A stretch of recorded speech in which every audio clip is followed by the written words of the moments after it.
Oh, hi.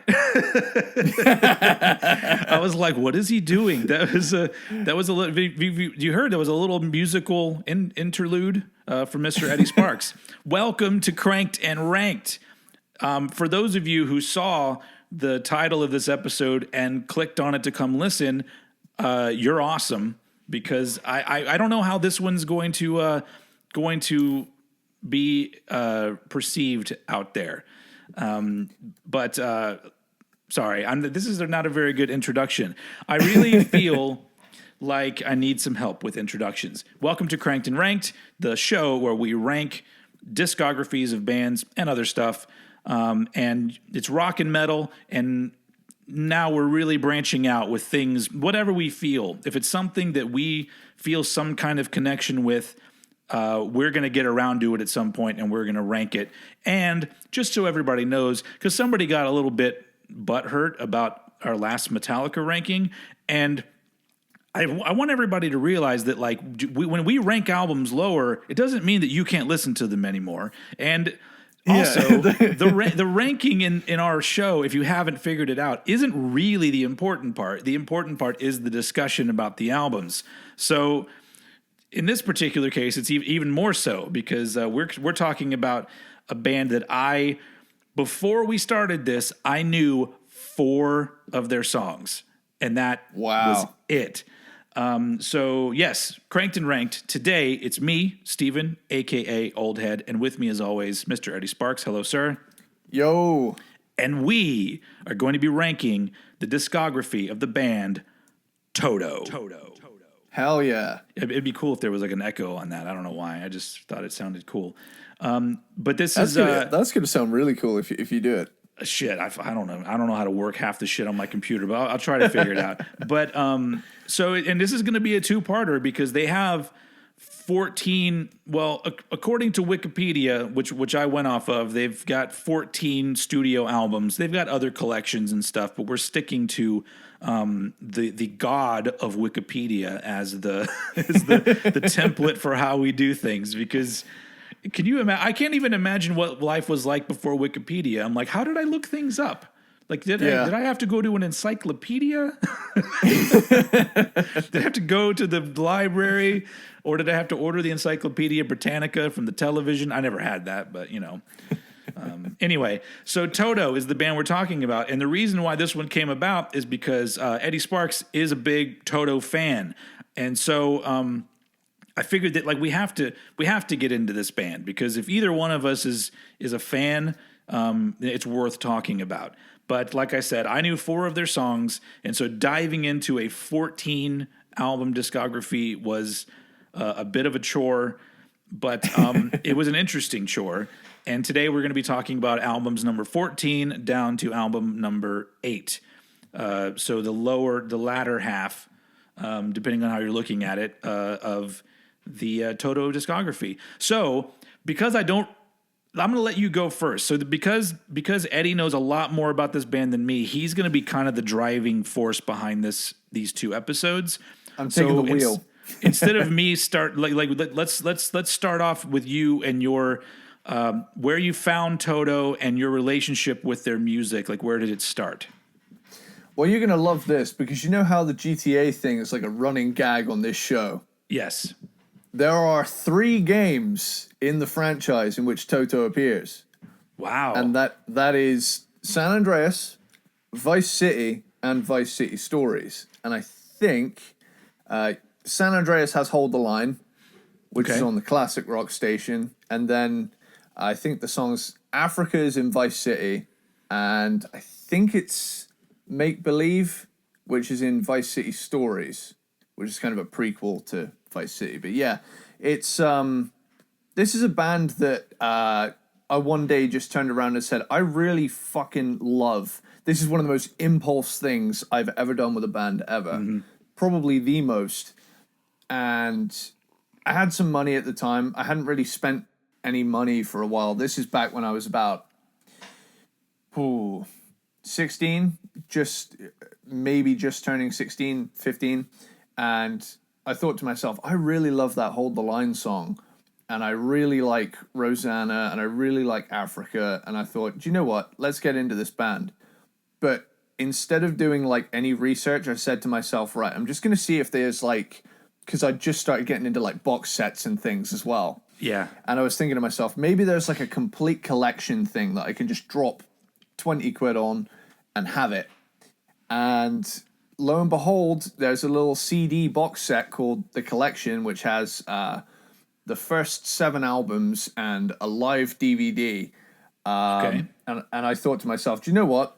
Cool. I'm just going to get it. And it is currently right next to me on the shelf somewhere. But yeah, I listened through all the albums chronologically and you know, loved each of them, and then eventually heard Kingdom of Desire as well. And then those 8 albums are the ones that I really, really knew. Some of the later albums I hadn't heard until we did this. Yeah. But yeah, I'm excited to talk about this because yeah, they're just Awesome. a band that really clicked with me at the right time. Yeah. So to put things into context, Eddie is really into AOR. Yeah. Like the basically like the 80s. What would you consider that? It's not necessarily soft rock. It's just kind of like my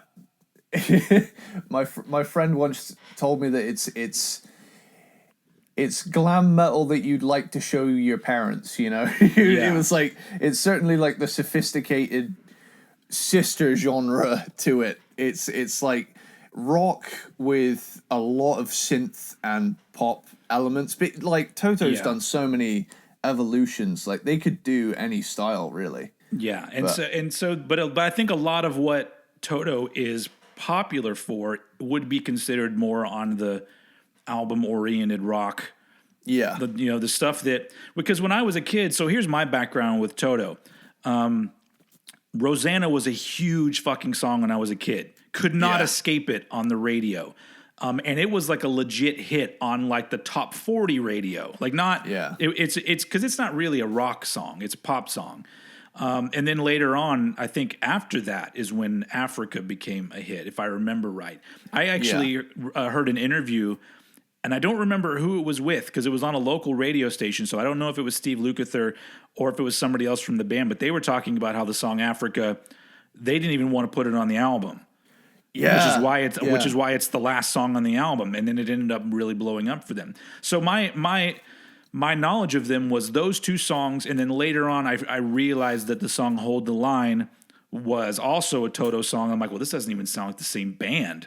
Like it's like that's legit classic rock sounding, and then those other 2 just sound like 80s pop that would be next to. And it was, you would hear like Rosanna followed by I Can't Go For That by Hall & Oates. Like those are the things that were like, playing Chicago. Like it was all this kind of shit. But I never delved any further because I like those songs, but they're not songs that drove me to want to listen to anything else. Like if they came on, I was like, cool. And even recently, there's been that resurgence where all of a sudden Africa became popular again. Yeah, and like Weezer covered it, and then Toto covered a Weezer song, and it's almost like Toto has come back into the mainstream consciousness. Because of the song Africa, which is once again a song that they didn't even want to put out. But anyway, so the little that I know about Toto is that they were all session musicians. Yeah. Very, very talented people, each one of them. And in fact, I think anyone that's ever been in Toto, you could say is a professional, very talented musician. Yeah. And they decided to put a band together. Even the most, even our bottom picks are at least played with extreme proficiency. There's, see, that's the thing as well. I think a lot of the members were involved with Thriller, Michael Jackson's Thriller album as well. Because say for example, Beat It, the guitar solo is performed by Van Halen, but the rhythm guitar stuff is Steve Lukather, who is the guitarist for Toto. And we'll get to that, because I think once we get to that particular album that falls around, we can talk a little more about that. Hell yeah. So it's essentially these guys who were just session players who decided to put together a band, and then they did it. And so it's all very well played music. But really, I think the conversation starts when we start breaking down the albums and what they actually did, because they did 14 albums starting in 78, the first one, 1978. Yeah. And then the most recent one, I believe, was in like 2018 or something, or it was pretty recent. Like they're still going with I guess only one. Steve Lukather's the only original member of the band now that's still there, as far as I know. I think David Page came back as well. He left and then came back. Okay. Anyway, and they've gone through different vocalists, but we'll get into that. And so, like I said, because Eddie knows more about this, he's going to be the one that's kind of driving this. And I'm, my shit's going to be a little bit more brief, because I listened to these albums one time and ranked them, put some thoughts down in my notes. And you're from me, you're hearing the first time response, kind of like when we did Judas Priest, although I had already heard a whole lot of Judas Priest prior to that. This is the same kind of thing where it's my first time digging into this band.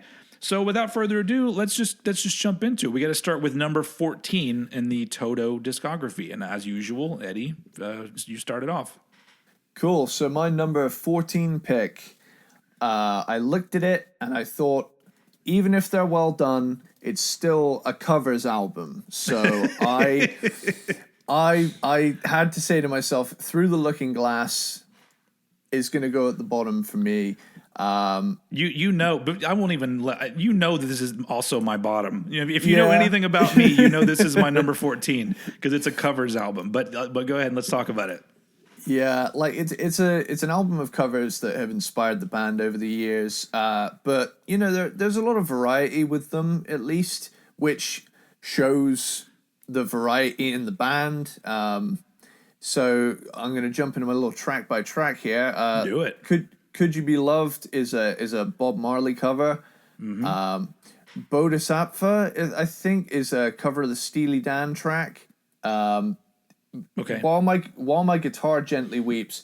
Now this is a George Harrison cover. Now this one has my favorite vibe so far. Like, it really feels like they said, "Hey, we're gonna take this, but we're gonna make it like real synthy and spacey and cool." Yeah. But then it kicks up to a killer rocked up version of "I Can't Get Next to You" by the Temptations. Yeah. And then "Living for the City," originally by Stevie Wonder, also has like a cool heavy rocked up feel as well. See, the thing is as well, that's the one that, like, I already was going to put this last, but the Living for the City cover, for some reason, for me, like I couldn't make it through it, because I'm just like, it's like the soul was ripped out of that song, and it sounds like a group of white dudes doing a song about black people in the inner city, and I'm just like, okay, all right, this is unnecessary. But I mean, it's a fucking amazing song. Like, that's the thing. Like, why would you not want to cover "Living for the City"? That's the thing, isn't it? Like, I want to say here before we go any further, Toto does not get enough credit for their heavy moments, because people, like, the pop stuff that got big isn't representative of their whole sound. Like, they've got some hard rocking tunes. I know it sounds weird talking about Toto. I actually did a video about it called If Toto Was a Metal Album, and I picked all of their like rock stuff and I put it into one playlist. Not just heavy stuff occasionally, but proggy as well. Like, you don't know, there's proggy elements in a whole lot of their stuff, but none of it was like singles or anything. Yeah, like when you do a deep dive on this band, you realize like the real talent that lies within, and then you hop over to Maiden Voyage / Butterfly, which is, a cover of some Herbie Hancock instrumental tracks, real showing off their jazz muscles on this one. Burn Down the Mission, an Elton John cover, done nicely. Sunshine of Your Love, originally by Cream. Now, being a big riff guy, any version of this song, I'm always down for. I've always loved the riff to Sunshine of Your Love. But then you get House of the Rising Sun, which is a traditional folk song many would know from the Animals version. Yeah. And I gotta say, I actually really like this version of it. I think Bobby Kimball's voice sounds really good on it. Who is he's also just such a killer rock singer. And he's got real soul and rasp to his voice. And then you get watching he was just to put it into perspective, he was the original vocalist in Toto. But this album comes way later. Like was in like 2002, I think. Yeah, early 2000s. This one was. Yeah, so he left the band and then came back, and this was one of his albums he did when he came back.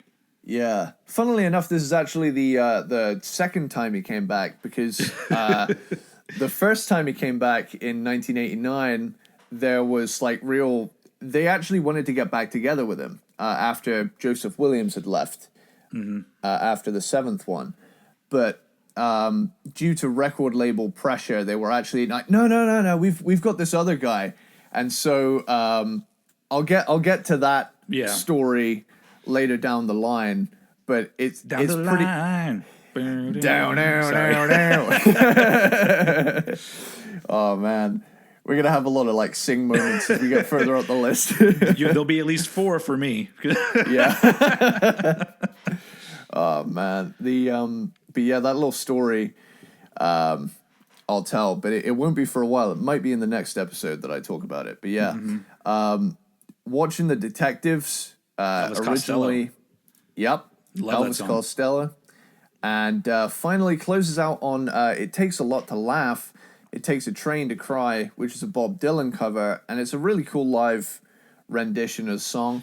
But again, I feel like of all the material here, it's the least essential. Being a covers album, because it's not original material. So with that. Yeah. I'm going to bounce that off of you. I don't have very much to add, because with covers albums, especially a cover album like this, where, it's very well played, but a lot of it is songs that I've already heard covered by many other people. It was like I didn't even listen to the full album. Some of the songs I listened to full songs, other ones I would skip, and I'd be like, this is fine. Because to me, like, being an amazing musician is not enough. And so that's going to be my complaint with some of their stuff, where I'm just like, if it's very well played, that's fine. But if you don't have anything else beside that, then it's not worth it for me. And in this case, their songs, it's like cover songs that I didn't need. And but I understand that for people, because there are people who are rabid Toto fans, like fanatical. And so this is a cool thing to have, them doing like other artists' songs. But for me, for a first time listen, I'm just like, it's literally just a dip in the discography where I went, can I just get through this to get to the more original shit? So I didn't even write any notes for this, because I was just like, it is what it is. It's very well done, as all of their stuff is, but there's not enough meat in it for me. And I was more interested in what they were doing with writing original songs, because we'll get to that when I'm talking about what's so interesting about the songwriting approach. I'm going to say their songwriting approach, because it's not always the one person writing everything.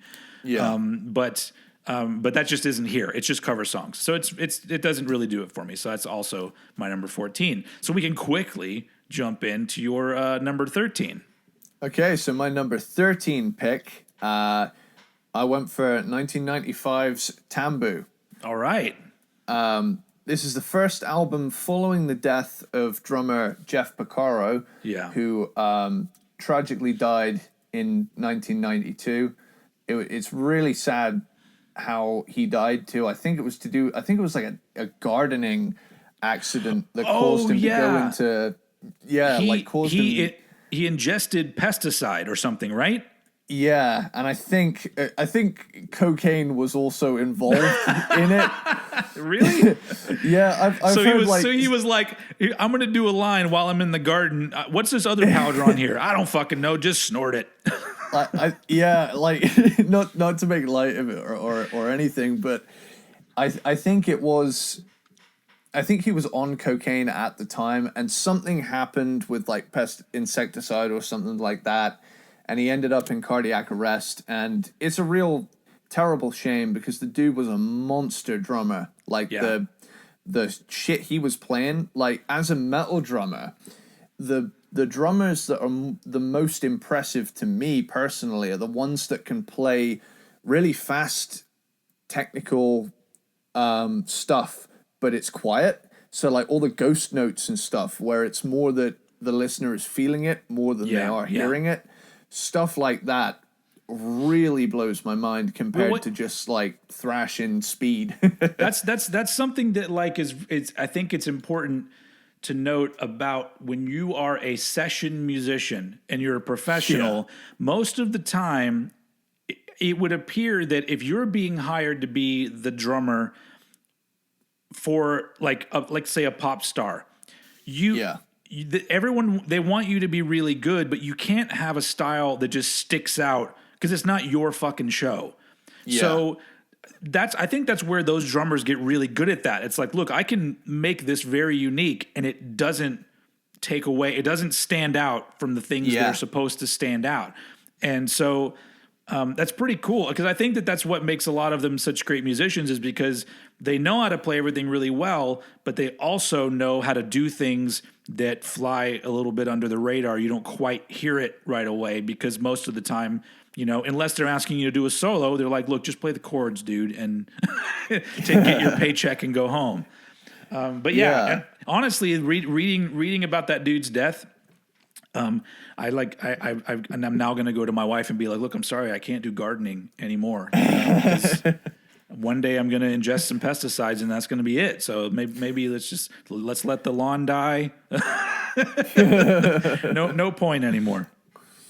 Oh man, but it's as sad as it is, like to see Jeff Porcaro go. Like Simon Phillips, the guy they got in, still does a damn fine job. Behind the kit. Yeah, but I just wanted to get that little Jeff Porcaro tribute out of the way. Totally. Because totally. Oh man, like this album. Hang on. I was a little hoarse. I was a little hoarse there.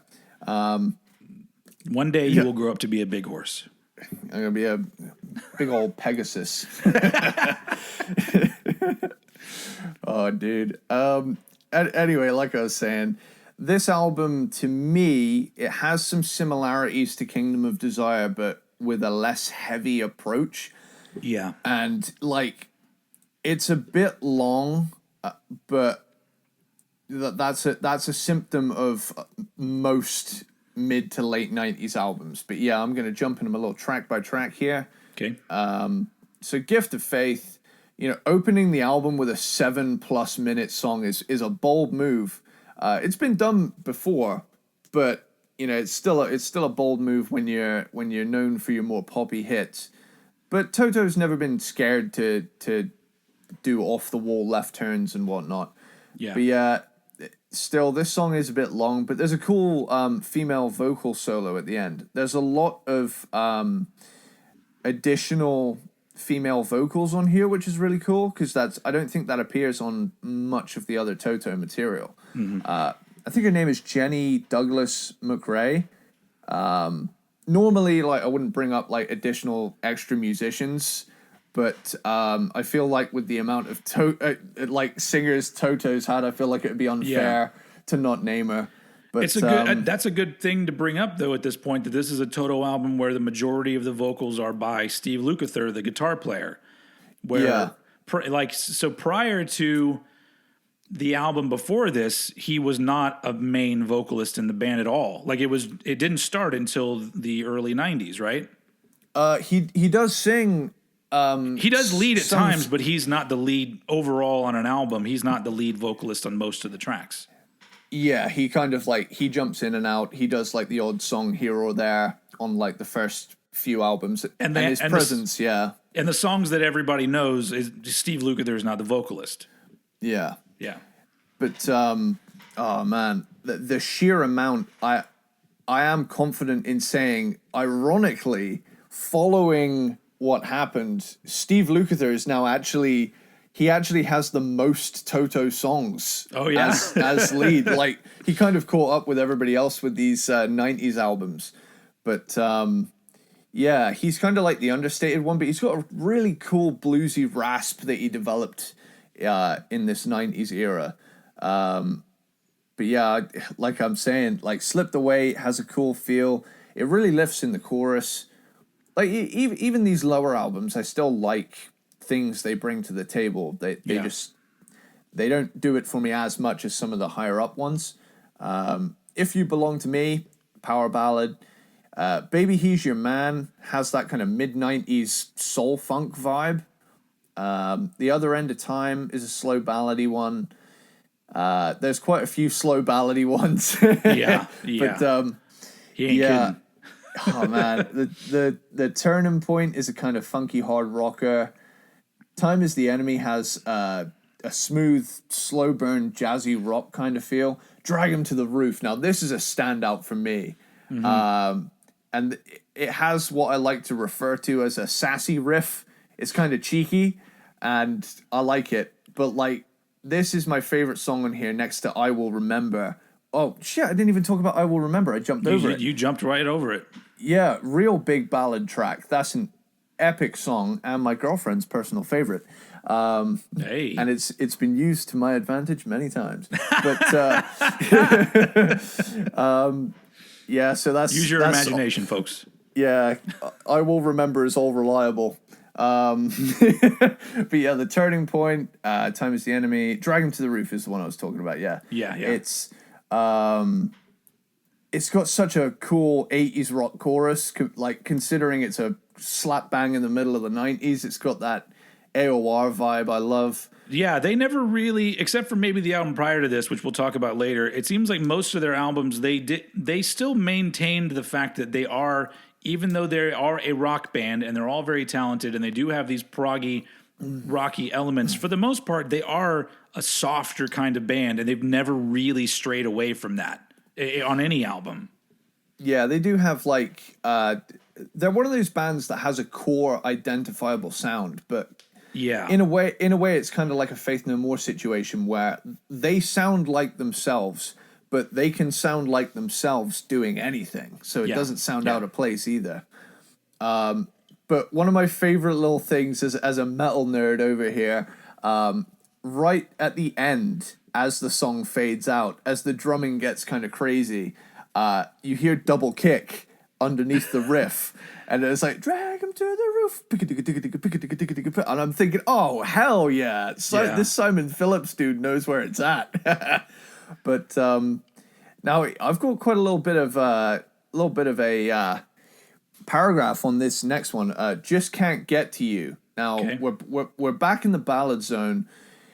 Lukather's voice has the kind of rasp that I wish I had, but there's this strange feeling with these 90s albums by kind of 80s era bands where there's like some stuff left over from that era, like, you know, chorus effect on the guitars and but like way less reverb on the drums, for example, creating this like weird unique space that only belongs to albums from like 93 until the early 2000s, when, you know, these bands were still doing these high production things, but they were a little bit drier, so everything was a little bit more in your face. Like a key characteristic of kind of what I'm talking about is like the snappiness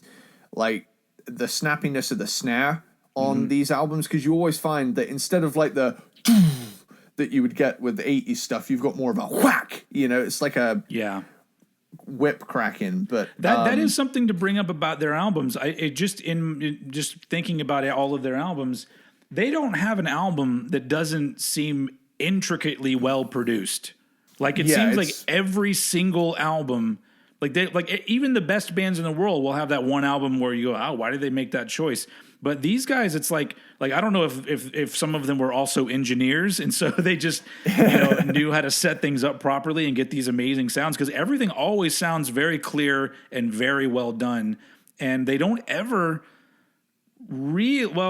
I guess in the 80s, you could say some of it does have kind of an 80s sound, but it doesn't have the overblown 80s sound. And then in the 90s, they didn't like go along with the trends, really. It was still very well produced stuff into the 2000s.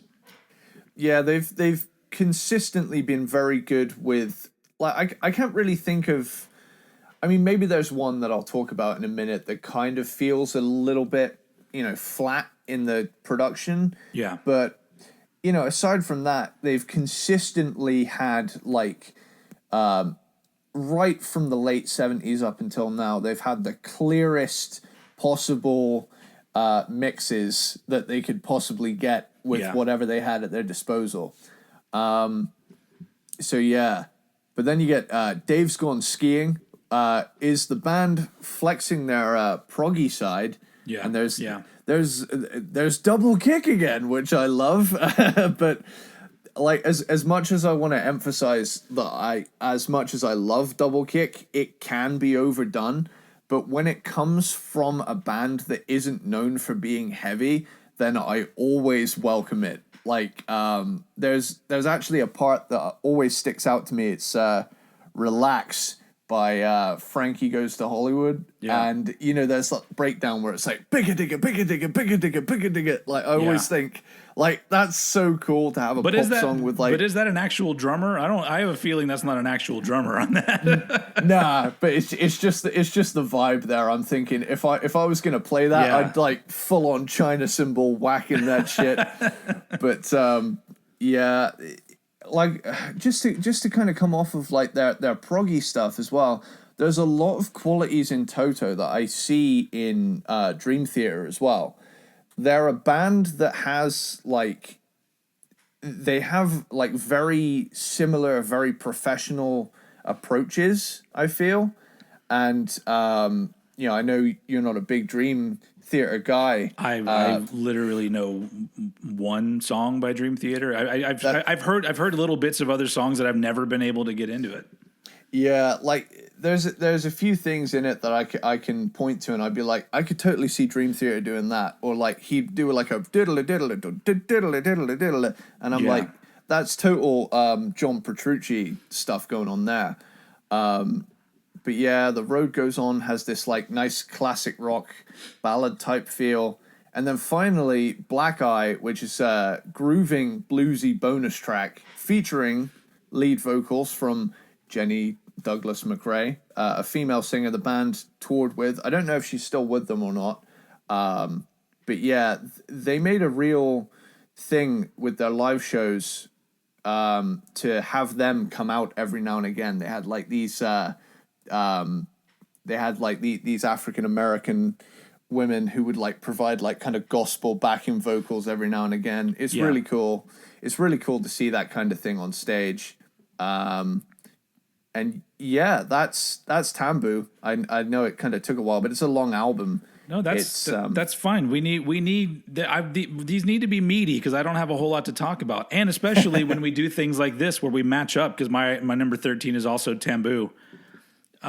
Nice. And so once again, like you say a lot of the things that I mean to say, but from my perspective, so the big thing about this album is that it's got a much softer approach. I would say this feels like the softest album they made. Ironically, which is like coming off of the heaviest album they ever made. Yeah. Now, and you brought up a good point, and this is, for a few of these albums, I'm going to talk a little shit, and this is one of them. Because you brought up the thing about having like the African-American female vocalists behind you, and that became like a trope for middle-aged white musicians like Sting. You just think this music reminds me of a band that would be touring with Sting when he was doing the really boring solo shit that for some reason people were so into. And like I remember like one time I saw a spoken word performance by Henry Rollins, and he talked about how when he turned 40, he thought, oh, this is the time that you start taking Sting's solo career seriously. Because, because there's something about it. It's just so soulless And they all do the same thing where they're all like, we need the female backing vocalist. We need a little bit of like Middle Eastern vibe in some of our songs. Let's take music. Let's appropriate music from other parts of the world into this music, but then strip it of everything that makes it interesting and just make it more old white man music. And so it just this album has that quality to me where like it's very well done, but it's like middle-aged professional type music. Like a guy that he works at a law firm and he comes home and he's like, I just need to listen to some music to clear my head. Put on Tambu. And that's like, that's what he would listen to. But I said kind of the same thing when I was talking about the production value of some of their stuff. But I got to give them credit though, because this is 1995 and a lot of groups that were known for different kinds of things all were trying to be rock or grunge or whatever. And they made this very soft. It's got its moments. It's got its rocking moments and its proggy moments, but they're way fewer on this album than they are on other ones. My biggest problem with this is that for the most part, it's just very bland. It's a very bland album. And the one thing that I had to keep reminding myself, and it's not just this album, it's other albums and particularly other songs. I'll hear things and I'll go, I'm not the target audience for this. So I'm listening to something and I find myself on the other end of my argument where sometimes people want to talk shit about bands I love and I know they don't listen to that kind of music. I'm like, just fucking shut up. So I kept telling myself, man, dude, just shut up. This is not be subjective about this because yes, this is not something that you would normally listen to. And it has a lot of qualities of music that just don't interest you. But looking at it from a perspective of if you were a fan of what Toto was doing and you heard this album in 1995 and they're continuing this highly professional, proficient musicianship and it's just got a softer edge, I'm sure like I would have been totally into it. Like it just seems like it's still a very well done album. And that's the weird thing about this band is that even the stuff that I look at and I go, I don't ever want to hear this again. I still listen to it and go, I got to give them fucking credit. Like they're really talented dudes and I couldn't play half the shit they play. I'm going to correct that. I couldn't play 98% of the stuff that they play. And I've been playing guitar for like 25 years. Fuck, I don't know. So this album didn't do it for me because it does have that softer, fuck, I don't know. It's the bland mid-90s feel. I know what you get. It does go along with like I keep thinking of Sting and Paul Simon, like all of these artists that they went solo and just like I guess they decided they didn't need to like have any energy in their music anymore. And I'm just like, okay, and I don't understand that. So when I was younger, I would listen to that music and I'd be like, oh man, when I get old. Is that how am I going to spend my time? Am I going to be all of a sudden into jazz? But I'm not. I'm 43 years old and I still want shit to be energetic and loud. Not all the time, but most of the time, that's what I would like. And so I think that with this particular album, instead of having softer elements, in the album, there's just a lot of them here and too many for my taste. And so that's why I had to put it at number 13. Tambu. What is it? What does that even mean? What does Tambu even mean? I don't know actually. Do you want me to look it up? I'll have a look here. You can. Also on the same token, is there a definitive answer as to where the name Toto came from? I think it was a nickname that Bobby Kimball had in like high school or something, and they just thought it was a fun nickname or something. I think it was a nickname. I think it was a nickname one of them had. So he was, and that's the original vocalist. That's interesting that the name of the band came from a dude that was often not in the band. I mean, it might be Steve Lukather, it might be Bobby Kimball. I'm not 100% certain. I think it's Bobby Kimball though. But it's definitely not named after the dog in The Wizard of Oz. It's just so, because that's the first thing when I was a kid, I was like, oh, this band's called Toto. Okay, is it all about like Dorothy and and the land of Oz? But yeah, so that was what we were talking about Tambu. So that means we're moving on to. Oh, did you look up Tambu? What it means? Oh, yeah. Let's have a look here. Tambu, meaning in English. Tambu, for those of you who are listening, is how this is spelled. A lodge is a house or hut in the country or the mountains where people stay on holiday. And looking at the album cover, I can kind of like see like an adventure kind of vibe. It's a really weird album cover because it's like it's a picture of like a desk that has like some change and keys, and then it's got a comic book looking thing that's got, like a fake comic book cover that says Tambu by Toto.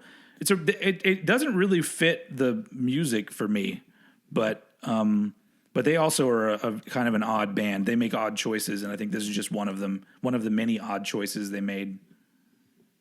I think actually it's a type of music actually. I'm seeing like Tambu. a bunch of different things here on like it's a drum music genre and dance form found in Aruba.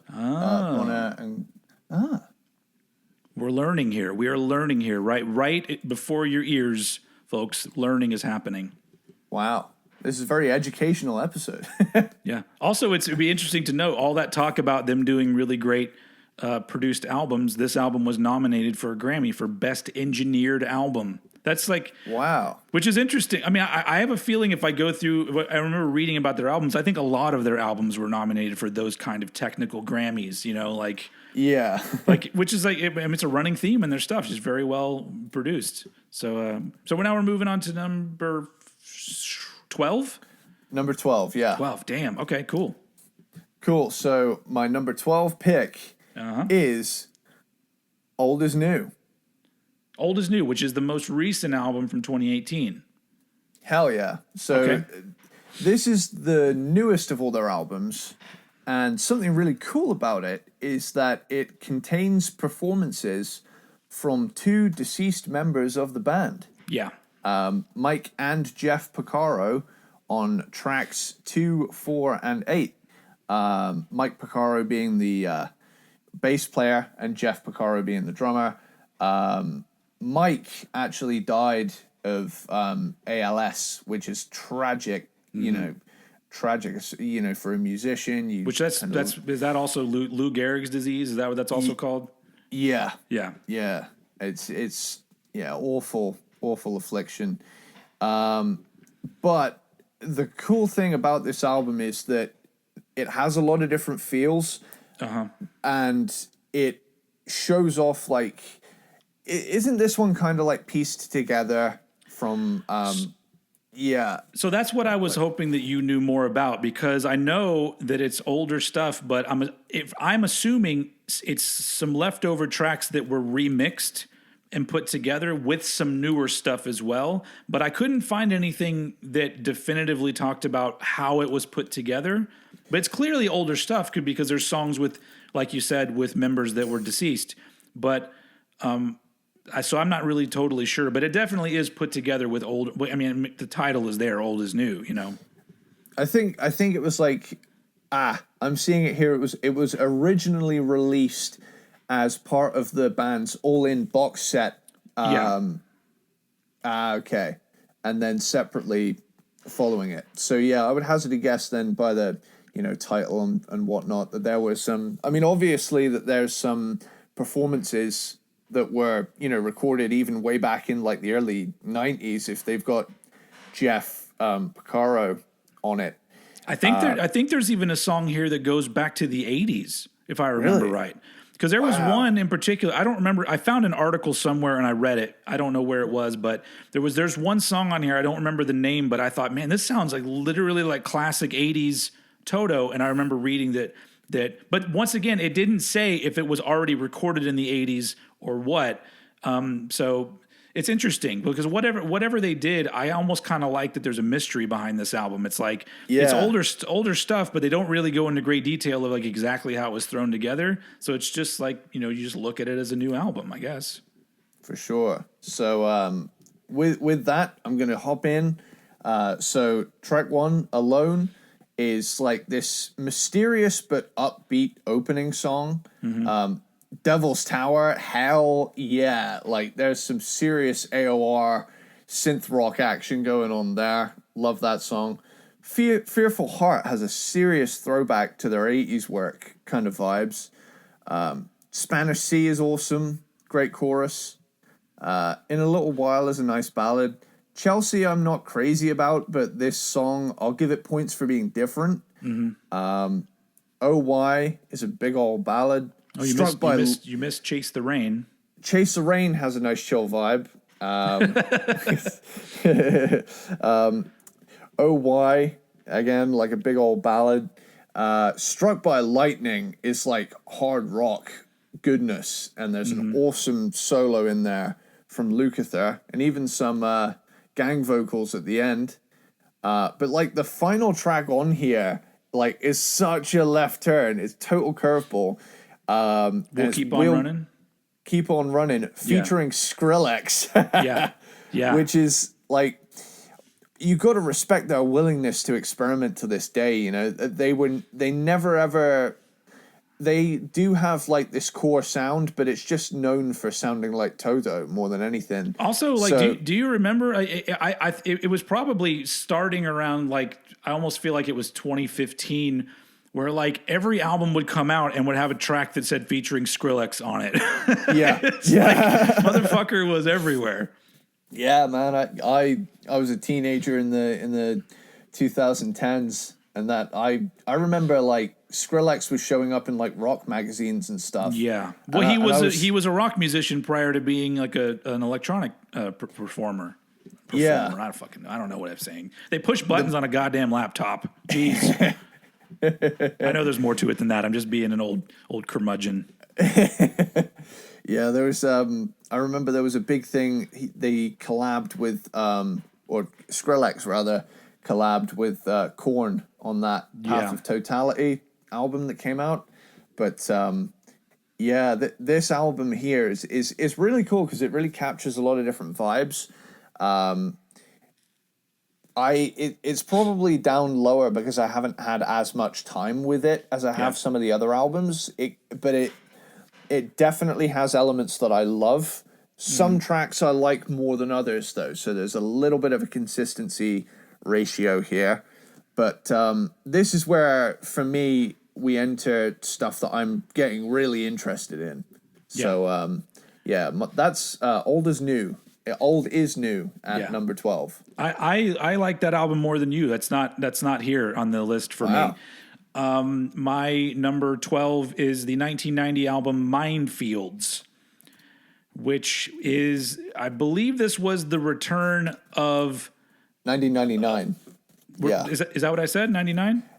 I thought you said 1990. I thought you said 1999, like the Prince song.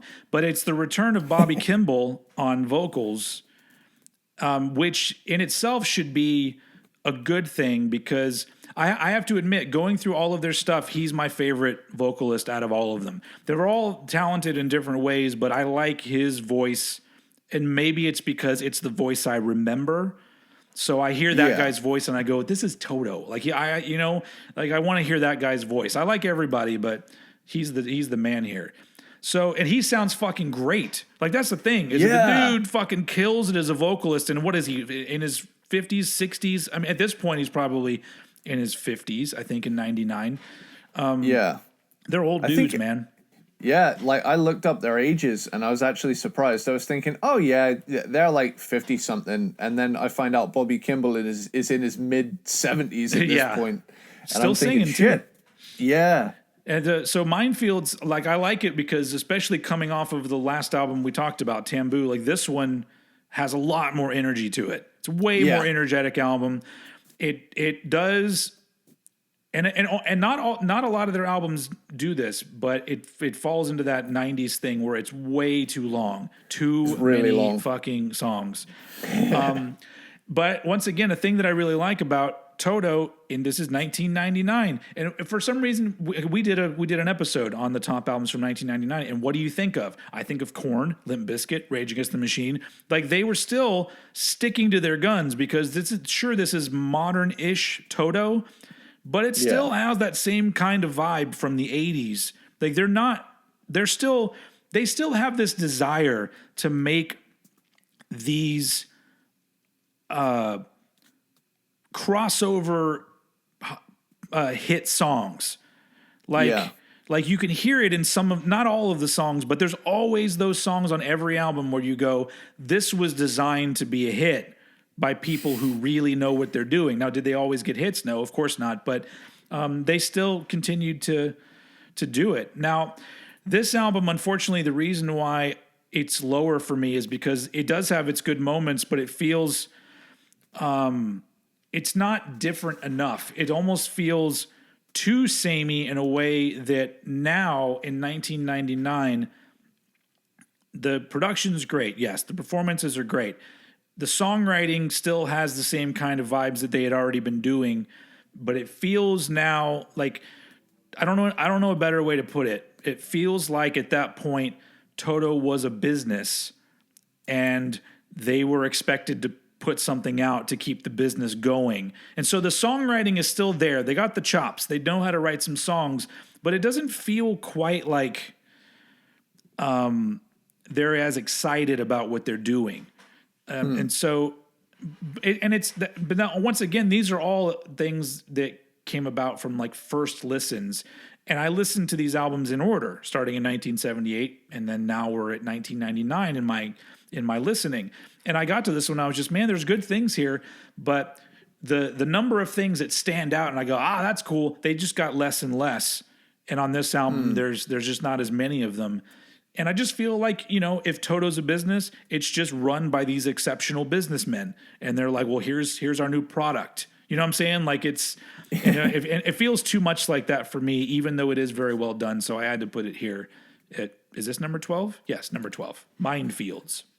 Cool. So I'm going to bounce right off of that and say that my number 11 is Minefields. Sweet. So far, we seem to have a pretty similar grouping of albums, Similar. apart from old is new. So this album sees the proper return of original lead vocalist Bobby Kimball, as we said. And god damn, does he sound good on this album. He absolutely slays it. Cruel is this soulful, groovy opener. There's some very soulful stuff on this album, I will say. Even though it's pretty long, I will say some of the longer tracks on here are like a hell yeah moment from me. But it's a victim of that CD boom era, put as much on a disc as you can thing. Give everyone their money's worth. Yeah. So then you get Mysterious Ways. Like, he sounds great on this one too. Minefields has this like reggae feel, shows off yet another side of their sound. High Price of Hate is this grooving, gnarly blueser and is worth all of its almost 10 minutes, in my opinion. I love High Price of Hate. Selfish, this is one of the albums that I hadn't actually heard. So I'm actually pleasantly surprised. I was expecting more of a 1999 time capsule, but they've consistently proven that they've kind of like, as I said, I think it was in like the Soundgarden episode where they've kind of got like fuck you talent, where it's like we're good enough to not succumb to trends. We're gonna do what we know how to do because we know how to do it well. Yeah. Again, I'm pleasantly surprised. Bobby Kimball sounds awesome, and the tunes so far have kicked ass. No Love. Now this song, I don't know if you heard this, but No Love sounds like early 90s Poison doing Bon Jovi's Dead or Alive. No, I didn't get that, but I could see that. Like, I might have to make a video on songs that have the Dead or Alive vibe, because at this point, so many bands I've noticed have at least one song where it's like, this is our Dead or Alive moment. Yeah. Fucking Megadeth had one on Risk with Wanderlust. So I'm thinking I might have to do that. And it's a funny thing, actually. I've seen footage of Steve Lukather hanging out with Marty Friedman in like a room together, and they're just playing guitar and talking together. They're just chilling. And which brings me, this is one of the best segues I've ever had. What the fuck?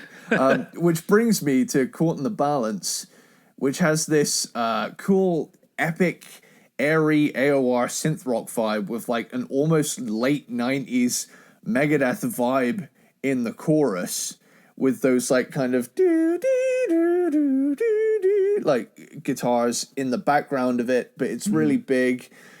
Like it actually, some of the chords in it reminds me of Trust a little bit from Cryptic Writings. But this is my favorite track on the album. Last Love is a big swingy ballad. Mad About You is an awesome uplifting song with an almost kind of Def Leppard vibe. One Road is this laid back groover. Melanie, now this is the closest thing they came to like succumbing to a trend. Melanie is a nice ballad with an oh so 1999 beat thrown in, just that kind of thing. After You've Gone has a cool vibe. Again, I'm sucker for a sitar, so having a sitar in anything always bumps it up a little bit. Better World is like come together, what are we fighting for kind of song.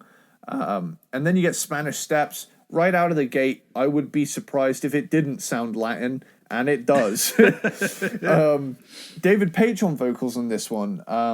It's a cool way to close the album after Kimball and Lukather covered the rest of the record. And in my opinion, more bands need multiple singers. I love that Toto do it. I love that Kiss do it. I love any band with like more than one singer. I feel like the modern day version for me is Mastodon, which they now have three lead vocalists in that band, and they all have three different sounds. But yeah, I think that it's like some bands I guess are good with the one vocalist, but it just adds so many more dynamics if you have three dudes who can bring something interesting to the table or more, you know? For sure. It's like how we talked about Def Leppard. Like Joe Elliott always, pretty much always leads it 99% of the time, but there's something in their gang vocals that's just otherworldly. Yeah. But yeah, this is a long album. It came out at the height of the CD era. It clocks in at pretty much 80 minutes, like the max amount you can fit onto a CD.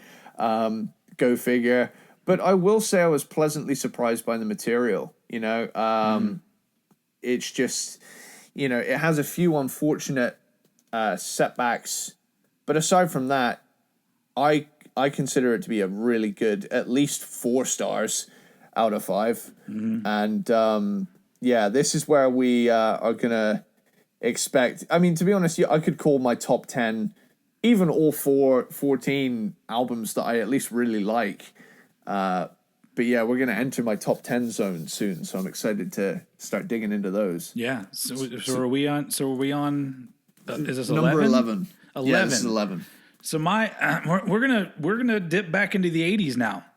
Wow. Okay. My number 11 is The Seventh One from 1988. Wow. Okay. And so this one, unfortunately for me, it fell victim to when you first listen to an album and the first song is really weak. It really bums me out. And Pamela is a super weak song to me. Like I was expecting so much more because it's like 1988, and then and all of a sudden I don't know what it was. It's like more of the same 80s kind of thing they were already doing, and I just don't think it's as well written or as memorable. But this particular album, I think this is probably the one where I was listening to it and I went in my head, I bet Eddie loves this album. Because some of the songs on here, a lot of them sound like they would be great on an 80s movie soundtrack. Like so many of these songs. But for me, put a whole album of them with a lot of vanilla. There's a lot of vanilla here. It's too much for me. And this is my least favorite vocalist of Toto. Oh, wow. Only because he sounds very good, but he doesn't sound unique. He literally sounds kind of Kenny Loggins, not quite Richard Marx. Like he has this voice that like he's nondescript 80s singer. Like he doesn't have anything unique to his voice while being a very good singer. So it's just it kind of bummed me out because I'm like, yeah, this guy doesn't have like the same character in his voice that other dudes had. I've kind of heard people refer to him as like kind of that, like not him himself, but like kind of a white Michael Jackson kind of vibe, like that sort of thing. Some would say Michael Jackson is the white Michael Jackson. Yeah. I don't know if that joke was in poor taste or not. Go ahead and cancel me. It's okay. We keep things edgy on this show. It's true. But the one thing I have to say for this album, all the things they did in the 70s and the 80s, I'm going to say that they're at least enjoyable. There was never a point where I went, I can't do this. And so I'll give them that. But the one thing that I got to commend them for, which I mentioned a little bit before, but it's very apparent on this album, is that they consistently are swinging for the fences with their songwriting. Like it almost sounds like every one of these songs, whoever wrote it brought it into the band and said, this is going to be the hit. And they brought it in and they made this song. And then other dude came in, no, this song's going to be the hit. And like it just sounds like them really trying to make big songs. Yeah. And I give them credit for that because it's not them coming in and saying, that song sounds like a single. Let's quickly write 10 more just so we can throw this album together. They never did that. They wouldn't. That's the one thing I'm going to say for Toto. They never phoned it in. And this is a particular case where like I'm not really into the sound of this album and the songs don't really do it for me, but what I hear in it, I'm just like, all right, well, this is big old 80s well-written poppy rock music, very well played. It just listening to everything leading up to this was the first one where I went, I'm ready for them to make a change, and they did. So yeah, that's my number 11, the seventh one. I love whenever you have that reaction to an album. Whenever you bring up, I know Eddie likes this. Yeah. Yeah. I know when you say that, it's like, yep, you are absolutely correct. Yeah. Not to give anything away. Oh no, of course not. But yeah, so now we're into top 10. Cool. So this is probably my most surprising placement because I didn't feel good about this going here. Okay. But looking at my list, I can't see any other way for me with all the albums above it for this list to make sense. This album being anywhere else, and it being kind of an arena rock thing. Oh, okay. I think I know where you're going. Like, well, this you might not. So I'm gonna go for okay. I'm gonna go for 1980s Turn Back. Okay. Yeah. Which is the third album. This one, funnily enough, this album got like gold in Japan, of all places. Because every now and again, I feel like Japan, every now and again, they just pluck an 80s rock band and just like, we love this one. We're having this one. Well, a lot of bands, especially in the 70s and 80s, they became huge in Japan, even though they weren't like they blew up there first. And then over here or in the UK, which is interesting. Yeah, like this album, that's why I say it's surprising because sonically, or at least from a songwriting perspective, this was the most straight up rock thing they'd done to this point. Yeah. There weren't a lot of bells and whistles to it. It was just straight up, kind of pop rock songs. The problem I have with this album is that compared to the albums before it and compared to the albums after it, something is weird with the production on this one where it feels kind of flat. And compared to the albums that came before and the albums that came after, they have like moments where they lift and whatnot. Yeah. Whereas with this album, whenever they do like something dynamic, it just sounds quieter and then louder. Say, for example, in Million Miles Away, it just gets quieter. It doesn't get Like, there's not an energy burst. It just kind of happens. But I've had enough time with this album to love the songs on it. Mm-hmm. But there's qualities sonically to this album that let it down for me and cause it to be kind of a hidden gem in their catalog that I only visit every now and again. Yeah.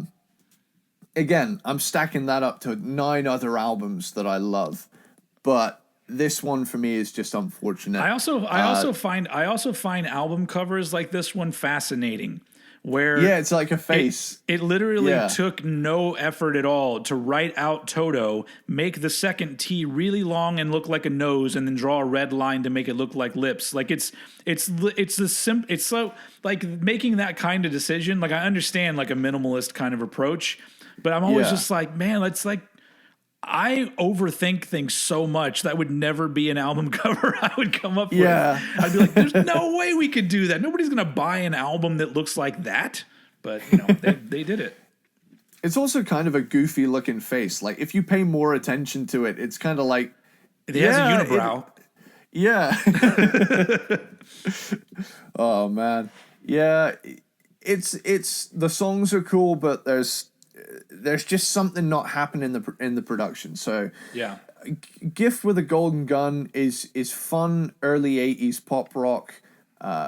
English Eyes is some more power pop rockin' fun.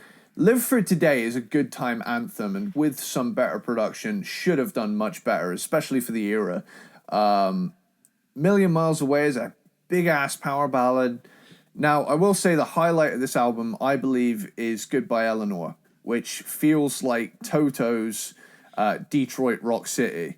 There's actually a video of them performing it in a studio environment, but it's like it's a live recording. They made like kind of a music video out of it. It's on YouTube, and the energy coming off of all of them is so involved and intense. But there's fun little moments where they kind of green screen in the backing vocals. So like when like there's an instrument not going on, they'll green screen in someone over the top of it with like a tambourine, or like in the vocal booth, all like Lukather, Kimball and Paige all in the vocal booth, but they green screen it over the top and it's just them. Yeah, it's a fun, energetic video for a fun, energetic song. But yeah, this song for me sticks out as like, oh, hell yeah. Mm-hmm. Like, even for Toto, this is like a real hard rock song. I Think I Could Stand You Forever is another power ballad type song. But this one's a bit more rockin', and I do love when it kicks in. And then Turn Back has this cool, heavy chorus. And then If It's the Last Night is a final power ballad to close it out. Again, honestly, I feel as though had the production of this album been at least a little bit better, it could be way higher on my list. It could be in like the top 5. But there's just things on other albums that give it a little extra sauce. And like you said with some of the earlier picks, this one feels like it feels a little bit vanilla compared to the other albums, because I feel like all the other albums bring something unique to the table. This one is just, it's so stripped back that it does feel a titchy little bit, don't want to say lackluster or bland, but comparatively speaking, it doesn't have as much bombast. So with that, Turn Back comes in at my number 10. Cool. That's not my number 10. If you paid attention to the things that I said about the last album, it makes sense that my number 10 is Fahrenheit from 1986, which is the first album with the vocalist that I didn't really like. Joseph Williams is his name. He only did 2 albums with them, right? Actually, he's on Old Is New and Toto 14 as well. He's the lead guy on those. Oh, okay.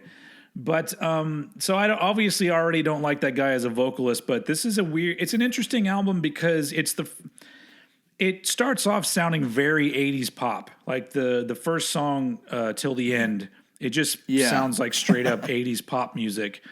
But the thing that I like about Toto is that they do things like in Till the End, all of a sudden there's a soft turn in the chorus, and and you immediately go, oh, this is Toto. Like you forget that they do these little turns and sometimes they're really small, sometimes they're a little bit bigger, but they do like give you a lot more with a song than a lot of bands would.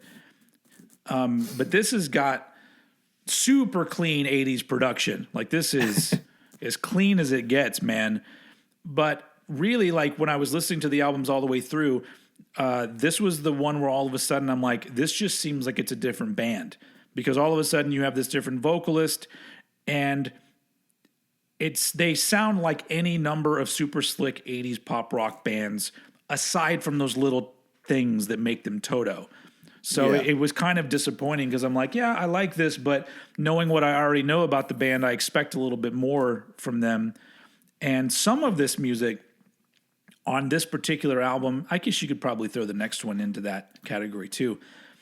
I in my head, I referred to it as dentist office music. Because I remember when it's probably from the few times that I actually had to do major shit, like I had to get like a root canal when I was in high school, and you're laying there with like your mouth full of gauze or a dental dam or whatever the fuck it is, and you hear like this soft rock music playing from a tiny speaker without your love. Yeah, and so and I'm just like, this sounds like the music that you hear in the dentist office. Not all of it, but some of it does. But this album really does have more of a straightforward feel for Toto, and it's less unique than what they were doing before, and so it kind of took some things away from me. Even though it's got a lot of strong moments. If you're into the 80s light rock kind of thing, which you are, it's got a lot of those. And it's got one of the 4 songs that I remember from when I was young, which is the song I'll Be Over You, which was I guess it was a pretty big hit if I remember hearing it on the radio. Yeah, it did pretty well. This one. The interesting track to me on this album is the song Fahrenheit, because it's all of a sudden they're embracing electronic elements. Which I thought they would start doing a lot more, but it's real. Every now and then there'll be some electronic elements. They didn't really go full in with that sound, but I really like Fahrenheit. It's a cool song because of that. Like, I like it when this band throws something in, like, just fuck it, we're going to do it. And I'm like, I like that. But the second half of this album loses a lot of steam. So even though it's got the cool, fun 80s vibe, the songs on the second half I don't think are as strong. And it just kind of leaves me with a, okay, kind of feeling at the end of the day. And so that's why I had to put it here at number 10. Is this 10 still? Fuck, I'm losing track of where we are. I think this is number 10. But yeah, Fahrenheit's my number 10. And so clearly I'm not a huge fan of the Joseph Williams era of the band, because it didn't really do it for me as much as the previous stuff did. Okay, cool. Well, I don't want to confuse you. I know you're struggling with the numbers right now, but my number 9 is Toto 14. Number 9 is 14. Okay. That's a new rule, people. We're changing the order of numbers. Which ironically came out in 2015. And is the 13th album. It's the 13th album. Well, it's because that's that weird thing where Toto they counted the album Toto, what is it called? Toto 10? I think it's Toto 20, because it was their 20th anniversary. So Toto it's kind of 20 is considered one of their albums, but not the 20th album. I don't know. This is really confusing. I think it was for the 20th anniversary. They put out like a little collection of like B-sides. It's a B-sides and rarities collection. So I have to admit that I'm surprised this album is this low for you. Yeah. I actually really like this one. So we'll go. Let's jump into it. Toto 14. Again, like I said, with old is new. This one could grow on me. It's solely based on the amount of time I've spent with the others. Yeah. I think at this point, this one has serious grower potential, though, because I really like. There's something to be said, though, about late in this band's career, they still put out really good shit. So this is a case of that. Yeah, they're not a band where I feel like there's a cutoff point where, like, you know, with a lot of bands, there's like a clear cut. First 5 albums are the go-to, and then it's a little all over the place after that. Yeah. with this, they maybe had like a couple missteps, but like to be 40 years, or almost 40 years into their career at this point as Toto, they'd been musicians longer than that. Yeah, but, yeah. After almost a decade of no studio output, they reunited with Joseph Williams on lead vocals. Do you find he's a little bit more versatile now as well? Like, or it could just be the fact that they're not bound to the 80s thing as much. Yeah, because now that I'm looking at this album, I'm like, oh, I totally forgot that he was on here, because I don't think he's not pushing the same thing. Like, I almost feel like he had to do a certain style for those two albums in the 80s. And so it sounded too much like a bunch of other vocalists. But honestly, I think in the case of this album, the actual songs themselves are strong enough to where anyone could have been the vocalist, and I probably would have been pretty cool with it. Yeah. So Running Out of Time opens the record with this like cool, mysterious but upbeat kind of proggy-ish rocker. Burn It Down is this big, powerful song. Holy War has a cool feel. There's a great mix of prog and pop with the rock sound in these later albums, Also, the 80s rock lead guitar kind of solo gets a big thumbs up from me too. I mean, at this point, this album beat Turn Back, which is an album I've spent much more time with. Yeah. So that's a good sign for it. It could climb up the ranking later down the line. Mm-hmm. Down the line. Oh, man. 21st Century Blues is really cool. This album takes their bluesy side, but gives it this like shiny power pop paint job. Power pop paint job, peanut butter platypus. I like that. Yeah. Power pop paint job. Hell yeah. Orphan is a nice uplifting song. I think this was the lead single off of it. It's a great chorus, but it has like this unusual but lovable feel. Like it's kind of like it could have been fine as a slow song, but they put like an upbeat kind of beat under it, and it feels like it could work on both levels, Mm-hmm. Yeah. Unknown Soldier for Jeffrey is a big epic track. I love that every time you do those, nobody listening can see you doing the quotes. Yeah. So it's just one of those things that's just for us only. That's a behind the scenes special, people. Yeah. I'm just going to edit together all the quotes and make it an hour-long episode of just those. Man, I love the running gags on our show. So you get, we get The Little Things, which is rather fitting after that little thing. Chinatown has this really cool jazzy vibe. Like, there's quite a few left turns with that song. All the Tears That Shine is another nice ballad. Fortune has this vibey feel. And then finally, Great Expectations is a huge epic rocker to close out the record. Mm. And this album's really cool. Like, it's so energetic for a band of this age at this point. They managed to put out a really cool. It doesn't feel bound to a time either. Like, it has 80s vibes, it has Toto vibes, it has modern vibes. Mm-hmm. But at no point does any one thing outshine another. It's all very cohesive on this album, and I like that a lot. Yeah. Cool. So that's Toto 14 for me. Number 9, 14. This is not my number 9. The album that's my number 9, I actually, when I was first listening to it, I expected it to be higher up, but more recent Toto albums actually knocked it down, which was unexpected. Because this is a really fun album. My number 9 is the 1992 album Kingdom of Desire. Wow, okay. Which is the most rockin' album they put out. It's got like fucking crunchy guitars on it, like the whole time. It's got a lot of blues rockish kind of feels on it.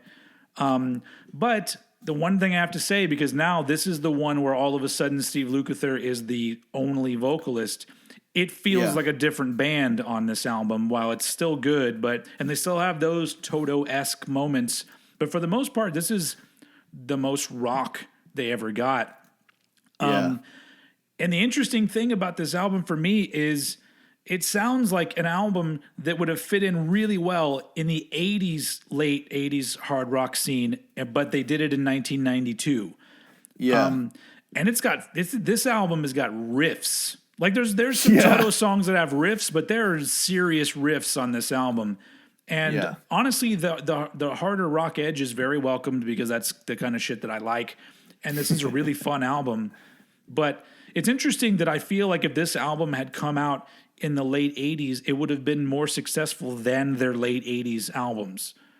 I really do think it would have thrived in the big hair era of rock, where all those bands were doing these bluesy type things in the late 80s, you know. And so I think that this would have done better, but it came out in 1992 when grunge was king. Or I guess grunge was just becoming huge. Because in everyone likes to say 1991, but I'm like, well, the albums came out in late 1991. They didn't quite blow up immediately. Yeah. So 92 was when things were really starting to become grungified.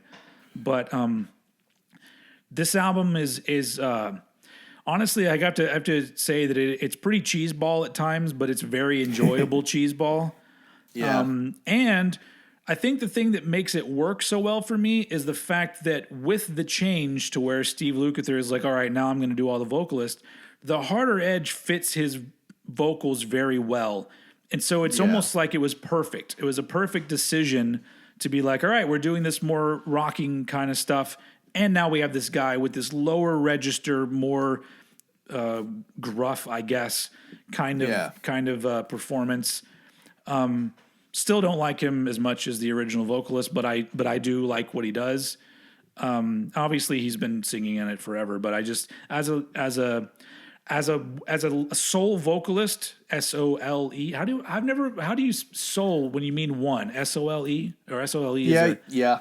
This is a that's the fucking one. English lesson. I'm going to talk words. Anyway, this is the only album where I think it would work where he was the only vocalist. I just think that his voice isn't interesting enough to me to carry a whole album if they're doing more of their proggy and softer kind of shit. So, but I did enjoy this album, but there are a couple later on in the career that I like more. So Kingdom of Desire sits here at number 9. My girlfriend has a major crush on Steve Lukather, especially his voice. So really? This is her favorite. Like pretty much every time I'm like, hey, do you want to listen to Toto? And she's like, yeah, Kingdom of Desire though. Like it has to be Kingdom of Desire. So I'm like, okay. I'm not gonna turn that down. I mean, can't argue with that. So so from my number 8, the final albums of this episode, folks, of part 1 of Toto. Oh shit, are we already there? Yep, we're already there. Wow. So this one may surprise you. Okay. This could be the most surprising pick. Looking at it. If you say Toto 4, I'm going to leave. No. Don't worry, I'm not that much of a heathen. But yeah, this album, as I was looking at it, and as even looking at it in the box set that I have, I thought to myself, do you know what? I'm going to lay out all of these ones because I've spent the most time with these, including Kingdom of Desire, which isn't in the box, but I put it there anyway. And I just opened my eyes, and which one caught my eye first? Like I was seeing, which one do I definitely want to pick? Because I feel like there's a certain primal connection I develop with an album cover to what it sounds like. Yeah. So I'm kind of like, it's a good way to think about it because I'm like, I love that one. And it's like, I can kind of develop a gut feeling kind of thing over it if I'm really struggling. I mean, when you get to know albums really well, it's really easy to do that. Like it's, you know, that's why doing Metallica was so easy for me because I know those albums so well that I could just look at it and go, oh, fuck yeah, I know where that goes. So that's why I kept picking and I kept taking them off and pushing them out of the equation. And amazingly, I was left with 1986's Fahrenheit Oh, okay. as my number 8 pick. Now, being the 80s guy on this show, like the Yeah. big AOR poodle perm kind of guy, you know, I surprised myself with this one. Yeah, that is so this, kind of surprising. yeah, like the first album with Joseph Williams it sees the band adopting a smoother and more pop oriented direction on this one, in contrast to its edgier album oriented rock predecessor, Isolation. Till the End is like a kind of funky pop rocker, which really shows off Joseph Williams' 80s pop vocals excellently. You know, in my ideal world, Toto would never get rid of their vocalists, and they would just have all of them together, living in perfect harmony, and each one would come out when they need them. But alas, you know, we get these pockets through time where one certain person is the lead vocalist, and yeah, I like Joseph Williams. He's not my favorite, but I do like him. I do like what he brings to these albums. Yeah. He's a good singer. He doesn't stand out in 1986 really. Yeah, that's true. That's the thing. He feels like a very good session singer. That's the thing. Yeah. We need an 80s pop singer. Here's your man. Yeah. Yeah. But yeah, We Can Make It Tonight. I love the dynamics in this song. They work really well together. I'm glad it's not just me. Yeah. The song elevates when it needs to, you know. Like there's these parts, like you said, where it does feel like a very straight ahead 80s pop album, but then there'll be like a slow down part where like the Toto vibe comes back. Yeah. And it's like, oh, yeah, this is the band I'm listening to. Without Your Love, though, like, Without Your Love has such a good, sexy feel to it. It definitely a favorite of mine from this album. Can't Stand It Any Longer. I love a big 80s lead guitar sound, and this album's full of it. I also totally, you know, forgot how much of a pop album this record is. Like, this is definitely their most shamelessly 80s album of all of them. Seeing as it's nestled right in the mid 80s and is literally drenched in synthesizers. I'll Be Over You. There's not a dry eye in the house with this one. This is a beautiful song. And then we get Fahrenheit, which gives me 80s hacking the mainframe vibes. Yeah. Because immediately Hacker when Man. like literally the very first thing I hear when I hear this, or the very first thing I picture in my mind when I hear this song is the beginning of Weird Science, where they make the woman. Oh, like, yeah. Do you get that kind of vibe? Like, Yeah, with those, I can see that. Do. I just love I love it. Yeah. I love so much the idea in movies of hacking into stuff when literally it's just some keystrokes. It's like, let me hack into the mainframe. Okay, done. Yeah. Let me create this woman. All we need is a modem and we need to put some pictures into the computer. What was that even thing? Like that was like I remember seeing Weird Science and being like, there's a thing where you just feed stuff into the computer that's just pages from a magazine. That's some futuristic shit there. Oh man, like my favorite thing as well with like 80s hacking montages is they act like, oh my god, I'm so on the edge, I might start global thermonuclear war here, and then all of a sudden, games. yeah, and then something pops up and it's like access denied, and they just type override and it immediately eliminates that problem. Yeah. You know, Why didn't we think of that? They could just type override and get rid of this. You know, to be completely honest, when I was a kid, I thought by the time I was a full adult, we'd be making women all the time. I thought it was just, computers are already there. By the time I'm old, we can just I don't have to worry about finding a girlfriend. I'm going to create one on my computer. I mean, I think Japan already has that. Oh man, They're way ahead of us. Hell yeah. How great is Weird Science, by the way? You had to bring up that movie. Yeah, man. Weird Science. I know that it sticks out like a sore thumb, but it's probably my favorite John Hughes movie, which is weird because my favorite John Hughes movies are the ones that aren't talked about as much. Because like I'd put that one there, and then like Planes, Trains, and Automobiles.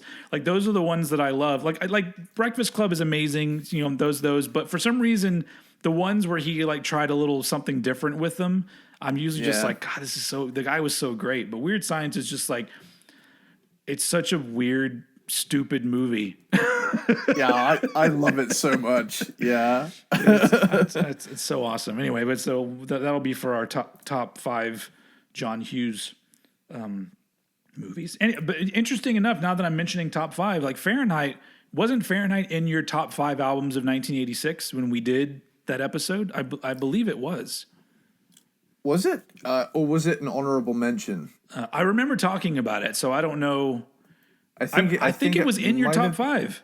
Was it? I believe it might so. well have been. It might well have been. Everybody go back and listen to the episode, top 5 albums of 1986, and then let us know. Yeah, actually, you know what? I think it was. Which just goes to show how much I love Toto. Because if this album, my number 8 pick, made a top 5 of a year, I still really like it. Yep. So, hell yeah. There's Somewhere Tonight. Somewhere Tonight. Okay. Is a smooth, jazzed out kind of song. Could This Be Love is this great ballad. I love this one. It sounds like watching a sunset on Miami Beach. Leah is like a proper soap opera romantic, like what you would expect to hear in a romantic scene. Like it's a proper lovemaker right here. And then Don't Stop Me Now, which isn't a Queen cover. This this song makes me feel like I'm Lieutenant Frank Drebin from The Naked Gun being narrated while doing something completely goofy behind me, and I'm trying to figure something out with this internal monologue going on. Just a quick thing as well. Yeah, Naked Gun, great fucking trilogy. So I haven't seen those movies in a long time, but when I was younger, I watched them a lot. But that's a series that I'm all like, I wonder if that's going to age well with me. So I gotta go back and watch them again. But I love those movies when I was younger. Totally has for me. Because I was actually a fan of Police Squad, the show that came out prior. And so when those movies came out, like I saw them all in the theater because I was just like, oh, they're doing a movie of Police Squad. Hell yeah. And I also was a fan of the Airplane movies and Kentucky Fried awesome. Movie, of course. Anyway, that's another thing. There's like who was it that is that what are the guys that did those movies? What are they called? What are their names? Oh shit. Let's have a look. Like I don't know why they did Hot Shots and Hot Shots Part 2, which are both also really funny movies. But it was a couple of brothers, I think, that were behind all of those things. And then they kind of lost it with me with no wait, that wasn't their movie. Fuck, I don't know. I get all the parody movies. Is it David Zucker, Jerry Zucker? Yeah, the Zucker brothers. That's who it was. Yeah, that's the one. They did a lot of great shit, but a lot of those things like the parody type stuff. Once you got into the '90s, all of a sudden I was like, they started to seem very samey, and they ran out of cool ideas. But man, those first, I don't know for how long. I don't even know. Hot Shots. That was early '90s. Also, man, they did a lot of funny shit. I got to go back and watch those. Early 90s still has the old school vibe. I maintain to this day that the 80s weren't officially over until 93. Yeah, it's a good point. And we're smack dab in the 80s with this album. Oh, you're done with it now, aren't you, for Fahrenheit?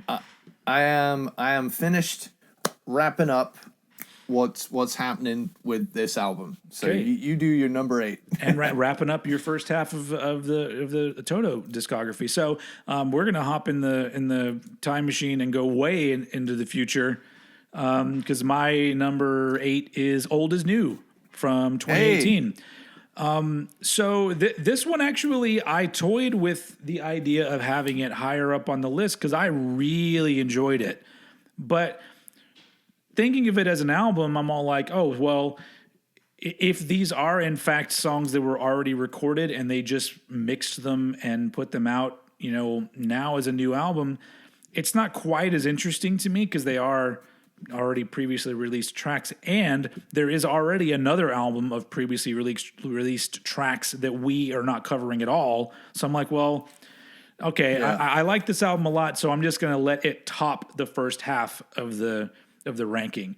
But I thought this was great, and just the fact that it's 40 years later, and they put out this really strong album that were songs they didn't put on albums, and they're this good. Like, that says something about Toto, that these were discarded songs or whatever, and they just sound really good. Like, it's a really enjoyable album. The thing that kills it for me is that this is the only album they did where the production kind of bums me out. It's not I think it's the mixing of the album, because some of these songs have an old school quality, but it has this weird sort of compressed 2018 style mixing job on it.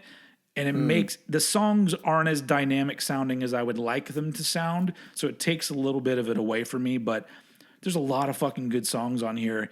And I'm with you. When I first was getting prepared for the Toto featuring Skrillex song, I was like, this is going to be a fucking shit show, isn't it? But I thought it was really cool. It was a cool wrap up to the album, and it also really fits with the vibe of the album, because it's taking these older songs and mixing them, putting on a new one, and then at that point they're this older band, and then they're collaborating with this young,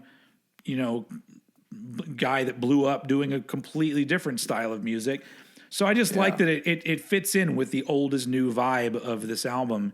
And I just had a lot. I was really surprised at how much, because I'm like, oh, this is the last album they did. How good is this going to be? And it's really good. So, but like we talked about earlier, I don't really know what all went into making it. Which parts are old? Is the whole thing older recordings? Like, it's that they added other stuff on top of? I don't really know. If anyone that's like a massive Toto fan happens to be listening to this, put that in the comments on YouTube. Like, if you have an article that maybe breaks down how they did it, because I'm really interested in that, because I always like the idea of bands not just leaving old material out for nobody to ever hear. Because if I'm a really big fan of a band, I want to hear everything that they did. Like, I want eventually every band to put out a collection of things they weren't intending to put out, just for me, just as a fan. Because I'm just like, as a fan, you want to hear everything. And I can imagine for Toto fans, this is kind of cool. This is a cool album. And I guess it makes sense that it was initially a part of a box set, and then they just put it out on its own. But it's really enjoyable, and I was really surprised at how good it was. But that's my number 8, wrapping up the first half of Toto with Old is New. Cool. So we did it. Yeah, we did it. That's our new thing now to wrap up each episode. I want to see if I can find a way to make a solo of that vocal and then just have it as a sample, and I can just play it in the episode and have Ja Rule just show up in our episodes all the time. And then one day our podcast is really gonna blow up, and he's gonna come to us for some money. Anyway, and it's like he turns up, and the thing he says to us to intimidate us is, "Just when you thought it was over." So this is a big shout out to the peanut butter platypuses out there, because I don't know how this one's going to go down. I don't know how many people are going to listen to it and how many people are going to make it all the way through. It is really nice to see. Occasionally I'll see a comment that people will say that even artists that they're not interested in, they will listen to us talk about them. And I'm like, that is the biggest compliment that anyone can give us, because I realize that compliment to the show. Because in the end, a lot of the shit that we talk about is just shit that other people are already out. You can go on the internet and find other people talking about it. So that alone is like, well, if you're wanting to listen to us talk about it, that's awesome. But at the same time, if it's stuff that you don't even really care to hear about, then shit, that's very meaningful, and it makes it feel very worth it that we've been doing this for almost a year. I'm pretty sure that just a few days from now is our 1 year anniversary, or maybe even when this episode comes out, because it comes out on Wednesdays. That may be the very first one that we did. Oh no, maybe we record. It was Metallica, and then we didn't end up doing it. We probably still have a couple weeks. That was very anticlimactic. I'm sorry, ladies and gentlemen, but we're coming up on a full year of doing this, and so it's cool that there are so many people that seem to just dig listening to us, and that's the peanut butter platypus. I like that we have this thing. And I love that we don't ever say it until the end of the episode. So a lot of people will be looking in the comments and they'll see people saying PBP or peanut butter platypus, and they have no clue what it means. But those of us who are here, we know what it means. So if we ever make T-shirts, we got to make sure that we put peanut butter platypus on the back of it or something. When do we start making merch? Who would even buy merch? Dude, we need to start a band called Peanut Butter Platypus. Well, that should be our band. Somebody on the Facebook group of Old Head Bangers said that you and I should collab on music, and maybe that should be it. It should be Peanut Butter Platypus. Yeah, I'm down for that. So thank you very much for listening as usual. We'll be back next week with part 2 of Toto, where we get into the real meaty shit and some of the stuff that everybody knows, literally everybody. Like, who doesn't know the song Africa? You know? Yeah, you have to have been under a rock to have at least not heard Africa and Rosanna. You know? Well, Africa for sure, because not only is it a song that was a big hit and is still a pretty big hit, but when it became a meme. Yeah, when it makes its way into memes, where like even my daughter knows the song because it's in a Vine, or remember Vines were a big deal. Yeah, and then now it's like TikTok, I guess. So that's a big deal for that. It's like I honestly really like. We'll get into that next episode, but I really like when these older bands get this really unexpected boost of popularity through something that they probably never expected to happen. Yeah. So anyway, that's part 1 of Toto, and it's been interesting. But we'll get into the really good shit in the next episode. Do you have anything to add before we wrap it up? I just wanted to. I really wanted to shine a light on Toto, because I feel like there's a lot of elements that they don't get enough credit for. Like, some of their songs, especially in my upper rankings, have a lot of real rock-oriented moments, and people tend to think of them as just a pop band, and there's so many different styles that they went through and did really well. I just felt like it's only fair to give them some spotlight on the show, and I mean, that's and honestly, like I like having the attitude that we're not going to shy away from talking about a band that one or both of us is interested in, just because it's not fully rock and metal, because that's just not interesting to me. If that's all we do, it's going to get boring pretty quick. And so, doing these different types of bands, it actually even gives more of a different perspective on the other stuff that we talk about, because it's like, I won't give anything away, but once we're done with Toto, we're going to get really fucking heavy. And it's like, it's interesting to go from one extreme to the other. No, we're not doing the band extreme yet. Definitely though, we've after this next Toto one, we've got probably the heaviest we've ever gone. Yeah, I think so. I think so. But for those of you who are not really enjoying this, you got to make it through Toto Part 2 before we get there. Electric Boogaloo. So so we'll see you guys next week for Toto Part 2. Thank you for listening. I say it a million times, but I can't say it enough times. Thank you very much, Peanut Butter Platypus. And Eddie, take us out. I'll be later, dude.